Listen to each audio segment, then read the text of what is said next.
الصوم لله يجزي كيف شاء به نحمده ونصلي على رسوله الكريم اما بعد بسم اللہ الرحمن الرحیم۔ معزز خواتین و حضرات، السلام علیکم ورحمۃ اللہ وبرکاتہ۔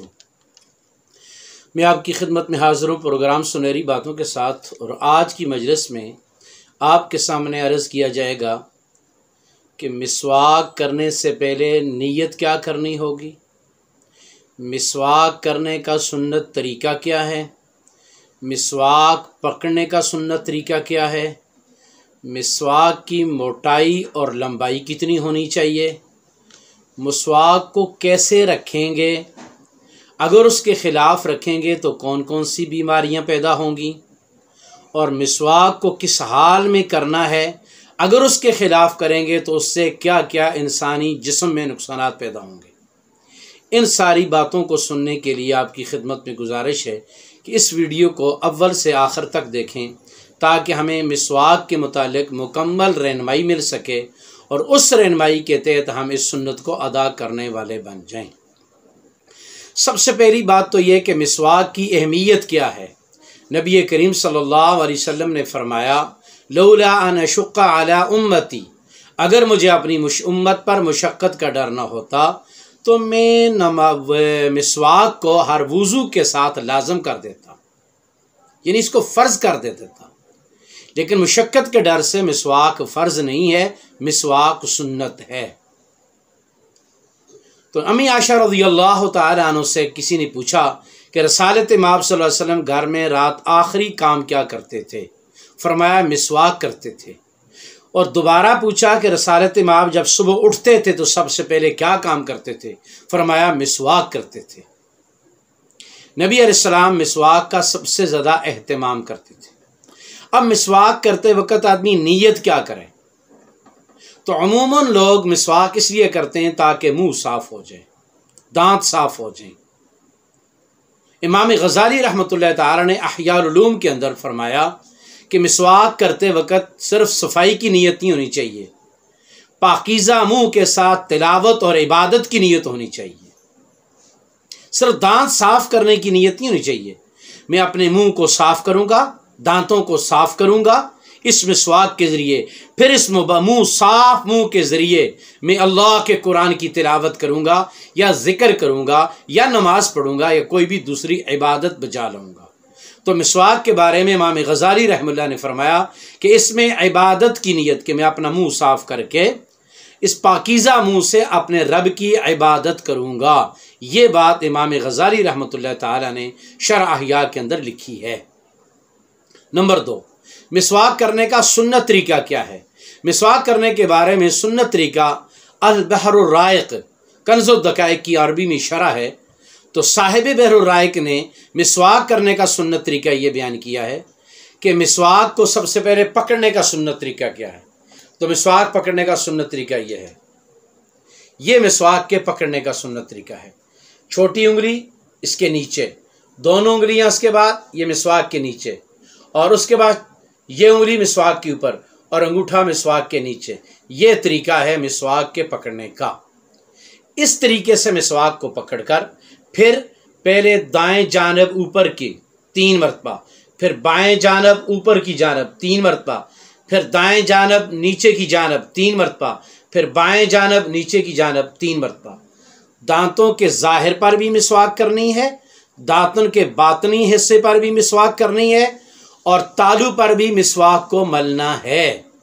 اس سارے حصے کو صاف کرنا ہے۔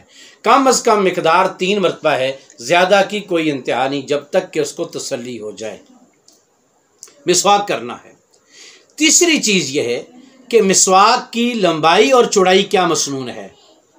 تو مسواک کی لمبائی ایک بالشت ہے، ہر آدمی کی اپنی بالشت، یہ لمبائی ہے، اور چوڑائی ہر آدمی کی اپنی چھوٹی انگلی کے برابر۔ اب یہ جو چھوٹی انگلی ہے اس کے برابر، اگر اس کے برابر نہ ملے تو اس سے موٹی بھی کی جا سکتی ہے، اس سے باریک مسواک بھی کی جا سکتی ہے، لیکن مسنون یہ ہے کہ اپنی چھوٹی انگلی کے برابر موٹی ہونی چاہیے، اور لمبائی میں ایک بالشت ہونی چاہیے، یہ ضروری ہے۔ اگر اس کے بعد مسواک کے بارے میں ایک بالش سے زائد ہونا یہ خلاف سنت ہے۔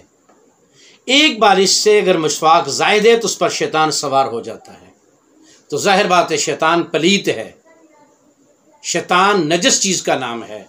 تو مسواک اعلی طہارت ہے، جس طرح کہ نبی علیہ السلام نے فرمایا السواک مرضات المسواک السواک مطهر للفم و مرضات للرب۔ تو لہٰذا مسواک کی لمبائی ابتداءً ایک بالشت ہونی چاہیے۔ اب اس میں اگر مسواک کرتے کرتے چھوٹی ہو جائے تو اس میں کوئی حرج نہیں۔ ابتداءً مسواک کی لمبائی ایک بالشت سے زیادہ ہونا خلاف سنت ہے۔ اس کے بعد مسواک کرنے سے پہلے مسواک کر کے کس طرح رکھنی ہے؟ ظاہر ہے جب آدمی مسواک کر لے گا تو گھر کے اندر مسواک رکھنی بھی پڑتی ہے، تو جیب میں ہونا ضروری نہیں ہے۔ بہتر تو یہ ہے کہ جیب میں بھی ہو کہ ہر وقت آدمی اگر کہیں باہر اندر ہو تو اس کی مسواک اس کے پاس ہو۔ لیکن اگر کہیں مسواک اس نے رکھنی ہے دیوار پہ، کہیں رکھنی ہے، تو اس کا رکھنے کا طریقہ کیا ہے؟ تو میرے بھائیو یاد رکھیے السعایہ کتاب کے اندر اور فتاوی شامی کے اندر لکھا ہوا ہے کہ مسواک کو کھڑا رکھے۔ مسواک کرنے سے پہلے بھی مسواک کو دھویا جائے، مسواک کر کے بھی مسواک کو دھویا جائے۔ کرنے سے پہلے بھی مسواک کو دھونا سنت ہے اور کرنے کے بعد بھی مسواک کو دھونا سنت ہے، لیکن کر کے اس کو کھڑا رکھا جائے۔ سعید بن مسیب رحمۃ اللہ تعالی فرماتے ہیں ایک آدمی مسواک کرنے کے بعد اس کو کھڑا نہیں رکھتا، اگر اس کو جنون کی بیماری سوار ہو جائے، مجنون ہو جائے، اس کے دماغ میں فطور آ جائے، وہ کسی کو ملامت نہ کرے، اپنے آپ کو ملامت کرے کہ جنون کی بیماری کے پیدا ہونے کے اسباب میں سے ایک سبب مسواک کو کھڑا نہ رکھنا ہے۔ تو لہٰذا مسواک کو کھڑا رکھے۔ دوسری بات یہ اور آخری بات یہ، مسواک کرنے کس حال میں کرنی ہے؟ کیونکہ انسان کی مختلف حالتیں ہیں، بیٹھ کے، لیٹ کے، کھڑا ہو کے، پہلو کے بال، یہ مختلف حالتیں ہیں آدمی کی، تو آدمی مسواک کس حال میں کرے؟ تو کبھی انسان مسواک کو مٹھی میں پکڑ کے نہ کرے۔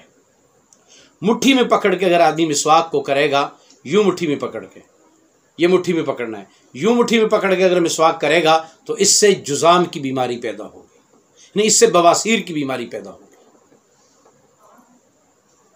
اس سے یہ نقصان ہوگا۔ لیٹ کر مسواک نہ کرے، کیونکہ لیٹ کر اگر مسواک کرے گا تو اس کی تلی بڑھ جائے گی۔ اور نمبر 3، مسواک کو چوسے بھی نہ۔ مسواک کو چوسنے سے اندھا پن پیدا ہوتا ہے، بینائی متاثر ہوتی ہے۔ ہاں ابتداءً شروع میں مسواک نئی بنائی ہے تو اس کے ریشوں کو نرم کرنے کے لیے چوسنا سنت ہے ابتداءً، اس سے انسان کو فائدہ ہوگا۔ بعد میں مسواک کو چوسنا یہ خلاف سنت ہے اور اس سے انسان کی بینائی متاثر ہوتی ہے۔ تو مسواک کے بارے میں یہ جتنی باتیں آپ کے سامنے عرض کی ہیں، اللہ کرے کہ پہلی بات تو یہ کہ ہم مسواک کا اہتمام کرنے والے بن جائیں، اور دوسری بات یہ کہ ان آداب کے ساتھ، ان اصولوں کی رعایت رکھتے ہوئے ہم مسواک کرنے والے بن جائیں، تاکہ سنت بھی ادا ہو جائے اور ہمیں روحانی فائدے کے ساتھ ساتھ جسمانی فائدہ بھی حاصل ہو جائے۔ السلام علیکم ورحمۃ اللہ وبرکاتہ۔